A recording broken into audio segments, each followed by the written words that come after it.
નમસ્કાર દર્શક મિત્રો, સ્ટોપ ડ્રોપ વોટરિંગમાંથી હું કેતન મહેતા મારી યુટ્યુબ ચેનલ સ્ટોપ ડ્રોપ વોટરિંગમાં આપ લોકોનું ફરી એક વખત સ્વાગત કરું છું. મિત્રો, જેમ કે આપણે જાણીએ છીએ કે હમણાં જે ગુજરાતની ઉપર ડિપ્રેશન એટલે કે જે બંગાળની ખાડીમાં જે ચક્રાવાત ઊભો થયો હતો એના હિસાબે આખા ગુજરાતની અંદર ધોધમાર વરસાદ થયો છે અને ચારે બાજુ પાણી પાણી પાણી થઈ ગયું હતું. એવા સંજોગોની અંદર મિત્રો, લોકોની છત કાયદેસર રડી પડી હતી. હા, રડી પડી હતી. એટલે કે પાણી એટલા પ્રમાણમાં વરસ્યું કે લોકોના ઘરની છતોમાંથી પાણી નીચે ટપ ટપ પડવા માંડ્યું હતું. તો આવા સંજોગોની અંદર આપને ખ્યાલ આવે છે કે આપની છતને વોટરપ્રૂફિંગની રિક્વાયરમેન્ટ છે. હવે જ્યારે અત્યારે ઉઘાડ થયો છે ત્યારે સ્ટોપ ડ્રોપ વોટરપ્રૂફિંગની ટીમ ફરી વખત એના કર્મયુદ્ધ ઉપર લાગી ગઈ છે.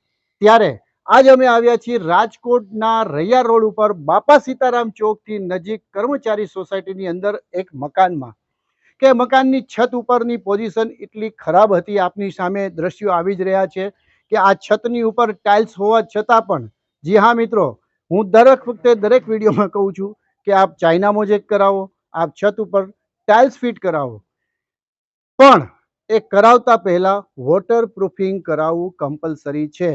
નહીતર એના પરિણામ શું ભોગવવા પડે છે આપની સામે આ દ્રશ્યો આવી જ રહ્યા છે કે જો આ મકાનની હાલત કે જેની અંદર વરસાદની અંદર જે પાણી દિવાલોના માધ્યમથી અને સ્લેબના માધ્યમથી જે નીચે ઉતર્યું છે એના હિસાબે શું આ મકાનની છતની હાલત થઈ છે, પાણી કેવી રીતે પડી રહ્યું છે અને કઈ રીતની તકલીફ અહીંયા આગળ જે મકાનની અંદર રહે છે એ લોકો વેઠી રહ્યા છે.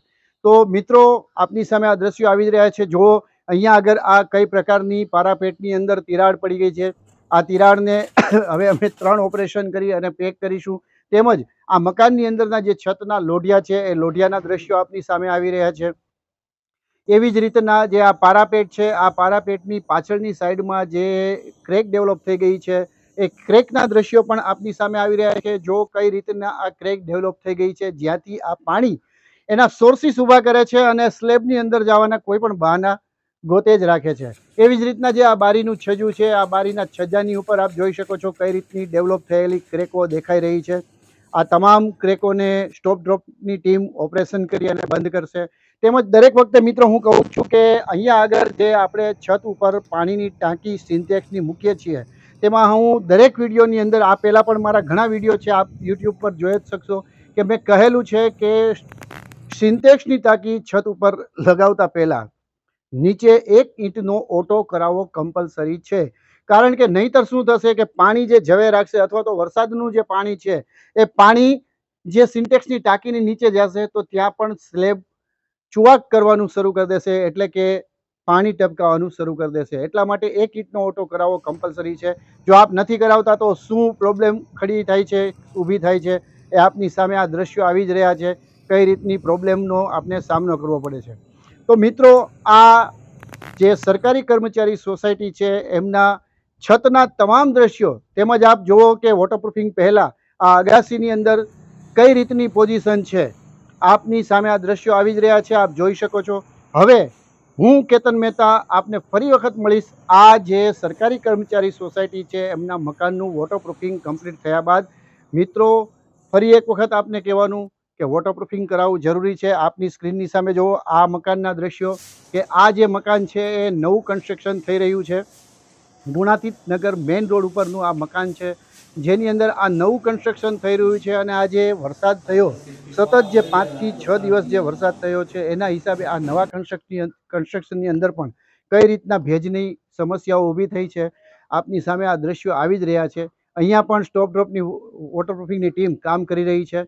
આ દ્રશ્યો પણ આપની સામે હું અત્યારે બતાવી જ રહ્યો છું કે જો વોટરપ્રૂફિંગ ન કરાવવાના કારણે શું પરિણામ ભોગવવું પડે છે. આપનું મકાન જૂનું હોય, નવું હોય, કોઈ પણ હોય, વોટરપ્રૂફિંગ કરાવવું જરૂરી છે. અને આવું જ વોટરપ્રૂફિંગ જો આપ કરાવવા માંગતા હો તો નીચે આપેલા નંબર ઉપર આપ મને સંપર્ક કરી શકો છો. અને જો આપની છત ઉપરનો સર્વે કરાવવા માંગતા હો તો અમારા સર્વે કરવા માટેનો જે વિઝિટ ચાર્જ છે એ પણ આપની સ્ક્રીનની સામે નીચે આવી જ રહ્યો છે. તો મિત્રો, રાહ શેની જુઓ છો? શું તમે મકાનની છત પડવાની રાહ જોઈ રહ્યા છો?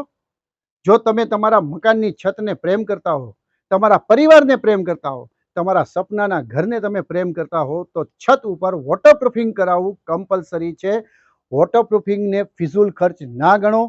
હું આપ લોકોને રિક્વેસ્ટ કરું છું કે વોટરપ્રૂફિંગને ફિઝૂલ ખર્ચ ના ગણો અને સસ્તામાં પણ થઈ જશે એવી ગણતરીમાં પણ નહીં રહેતા, કારણ કે વોટરપ્રૂફિંગ એ સમજીને કરવામાં આવે છે અને નોલેજથી કરવામાં આવે છે. માટે એક વખત છતનો સર્વે કરાવો અને ત્યાર પછી આપની છતને સુરક્ષિત બનાવો. હવે હું આ સરકારી કર્મચારી સોસાયટીનું વોટરપ્રૂફિંગ કમ્પ્લીટ થયા બાદ આપની સમક્ષ ફરી વખત રજૂ થઈશ. ત્યાં સુધી તમારા હોસ્ટ, તમારા મિત્ર કેતન મહેતાને રજા આપો. મહાદેવ હર.